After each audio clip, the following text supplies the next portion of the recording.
مساء الفل. شقة 162 متر في الدور التاني، 3 غرف نوم في شارع حلو وهادي، شارع سكني جميل يحب يسكن في هدوء وفي خدمات وفي أمان، جنب شارع 10 وشارع 8، شارع 10 التجاري وشارع 8 اللي فيه نقطة الشرطة ومبنى الجمعية. احنا دلوقتي النور قاطع، مش منورين ولا لمبة في الشقة، والشقة زي ما هنشوف كلها منورة. ده كده المطبخ، مطبخ مفتوح، وادي الريسبشن من زاوية تانية، طبعا طرقة السلم، وبعدين هنا المطبخ من جوه.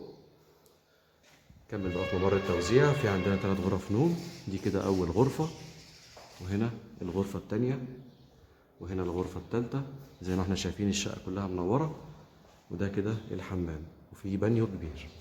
الشقة مسجلة في الجمعية، فيها عداد كهرباء، والعمارة فيها عداد مية للبيع بالتقسيط على سنة. ندفع النص مقدم ونستلم فورا، والنص الباقي بالتقسيط على سنة.